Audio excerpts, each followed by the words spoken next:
स्वागत है सभी का exams with MS YouTube channel पर। आज की इस वीडियो में देखेंगे हाफ ईयरली एग्जाम 2024-2025 के लिए हिंदी क्लास 10th का अर्धवार्षिक परीक्षा का पेपर। इसका पूरा सॉल्यूशन हम देखेंगे। ये पेपर आपके हाफ ईयरली एग्जाम के लिए बहुत ही ज्यादा इंपॉर्टेंट है। इसी आधार पर आपके हाफ ईयरली एग्जाम के पेपर पूछे जा रहे हैं। यही सारे प्रश्न अलग अलग कॉलेज, अलग अलग स्कूल्स में class 10th half yearly exam में पूछे जा रहे हैं। सबसे पहले यहाँ पर खंड का में आपको 20 नंबर के OMR के प्रश्न मिलेंगे और फिर खंड खा में आपको 50 नंबर के लिखने वाले प्रश्न मिलेंगे। 3 घंटे का समय है, तो चलो शुरू करते हैं ये पूरा इंपॉर्टेंट पेपर। तो पहला प्रश्न है यहाँ पर, सबसे पहला बहुविकल्पीय प्रश्न है कि हिंदी का प्रथम नाटक कौन सा है। हिंदी का प्रथम नाटक कौन सा है? गोदान, नहुष, परीक्षा गुरु या फिर इंदुमती। तो यहाँ पर इसका जो करेक्ट ऑप्शन है वो बी है, नहुष। बी वाला ऑप्शन आप OMR शीट में फिल करोगे। इसके बाद नेक्स्ट क्वेश्चन है, कलम का सिपाही जो रचना है, इसकी रचना की विधा क्या है? कौन सी विधा की रचना है ये? तो ये है जीवनी। यहाँ पर ऑप्शन नंबर 3 सही होगा, सी। नेक्स्ट है, शुक्ल युग की पत्रिका कौन सी है? शुक्ल युग की पत्रिका कौन सी है? शुक्ल युग की पत्रिका कौन सी है? हंस है, चांद, विशाल भारत या छाया? तो इसका जो सही ऑप्शन होगा वो होगा ऑप्शन ए, हंस। नेक्स्ट है हमारे पास प्रश्न की उपन्यास सम्राट किसे कहा जाता है?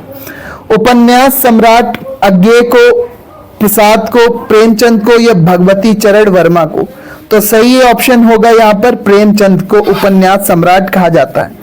नेक्स्ट प्रश्न है हमारे पास कि पंच परमेश्वर कहानी के लेखक कौन है?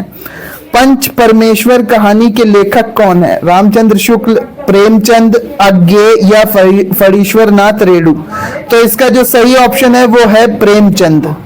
अगला प्रश्न है, तार सप्तक का प्रकाशन वर्ष कब है? यानी कि तार सप्तक का प्रकाशन किस वर्ष हुआ था? तो इसका सही ऑप्शन है 1943 ईस्वी में। नेक्स्ट है, रीतिकाल का अन्य नाम क्या है? रीतिकाल का अन्य नाम क्या है? तो रीतिकाल का अन्य नाम श्रृंगार काल है। यहाँ पर बी वाला ऑप्शन सही है। नेक्स्ट है कि अष्टछाप के कवि कौन नहीं है? अष्टछाप के कवि कौन नहीं है?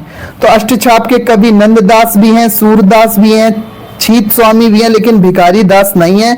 तो ऑप्शन नंबर यहाँ पर डी करेक्ट होगा, भिखारी दास अष्टछाप के कवि नहीं है। नेक्स्ट है हमारे पास कि भूषण किस युग के कवि हैं? भूषण किस युग के कवि हैं आपको बताना है। तो भूषण रीतिकाल के कवि हैं। बी वाला ऑप्शन सही है। प्रयोगवाद के जनक माने जाते हैं।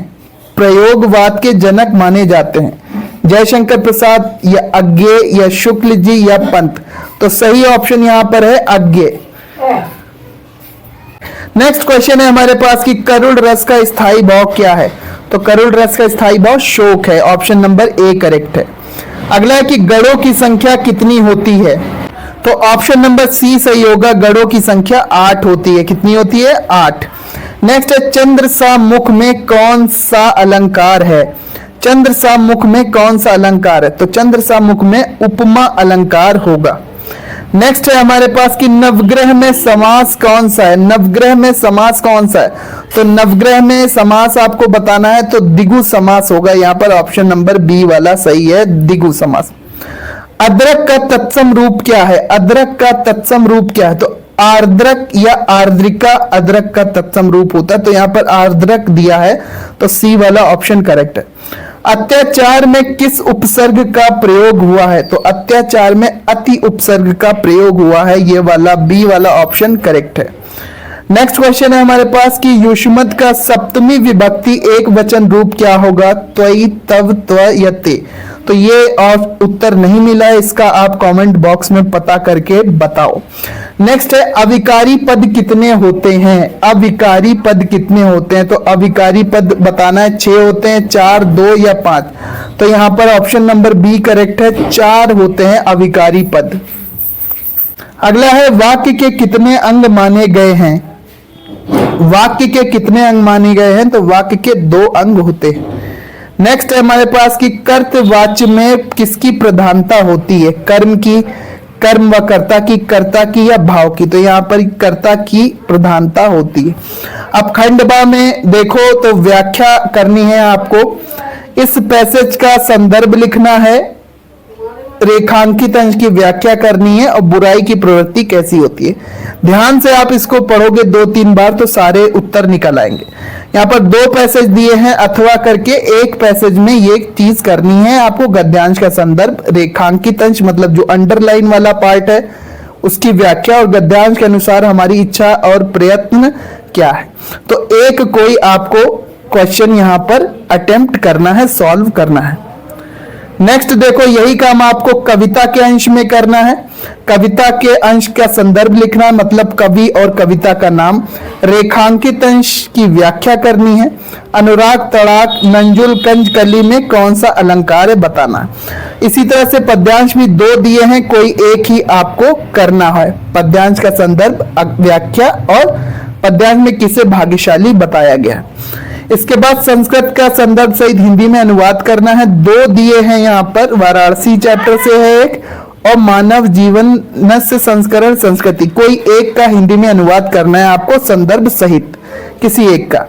इसके बाद यही काम आपको श्लोक में करना है। 2 श्लोक दिए हैं, किसी एक श्लोक का आपको संदर्भ सहित हिंदी में अनुवाद करना है। इसके बाद तुमुल खंड काव्य का सारांश अपने शब्दों में लिखना है। 3 नंबर में तुमुल खंड काव्य के प्रतिनायक का चरित्र चित्रण लिखिए। जो विलेन है, जो प्रतिनायक है, उसका चरित्र चित्रण करना है, कोई एक आपको सॉल्व करना है।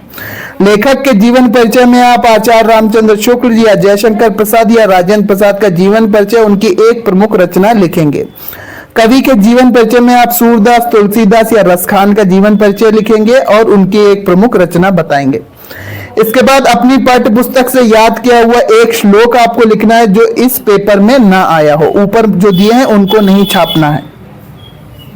प्रधानाचार्य को छात्रवृत्ति के लिए आवेदन पत्र लिखना है। नहीं आता अगर ये वाला तो विद्यालय में खेल कूद की सामान की ओर ध्यान दिलाते हुए प्रधानाचार्य को प्रार्थना पत्र लिखो कि भैया खेल कूद का सामान नहीं है, उसकी व्यवस्था कराई जाए। इसके बाद 2 प्रश्नों का उत्तर आपको संस्कृत में देना है, ठीक है। वाराणसी कस्य केंद्र स्थली अस्ति, चंद्रशेखर का असीत अकस्माक, तो किन्हीं 2 का उत्तर आपको संस्कृत में देना। फिर आपको एक निबंध लिखना होगा, नारी का महत्व, प्रदूषण और उसका प्रभाव, जनसंख्या वृद्धि एक अभिशाप, दहेज प्रथा समाज के लिए अभिशाप। तो ये पूरा पेपर है क्लास 9th हिंदी का, मोस्ट इंपॉर्टेंट, सरल है, कोई ज्यादा कठिन नहीं है। इसका पीडीएफ आपको हमारे टेलीग्राम चैनल पर मिलेगा। टेलीग्राम चैनल को जल्दी से ज्वाइन कर लो, लिंक डिस्क्रिप्शन में दिया हुआ है। इसी तरह के अलग अलग कोड के पेपर मैं यहाँ पर आपको दिखाता रहूंगा, लाता रहूंगा, सॉल्व कराता रहूंगा। इसका फुल सॉल्यूशन भी आपको पीडीएफ के रूप में टेलीग्राम चैनल पर उपलब्ध कराया जाएगा। सो मिलते हैं अपने नेक्स्ट वीडियो में। पढ़ते रहो, आगे बढ़ते रहो, चैनल सब्सक्राइब कर लो। ये वीडियो आप कौन से शहर, कौन से गांव से देख रहे थे, अपने शहर या गांव का नाम कमेंट में जरूर लिखना। सो मिलते हैं अपने नेक्स्ट वीडियो में। Thank you and bye bye.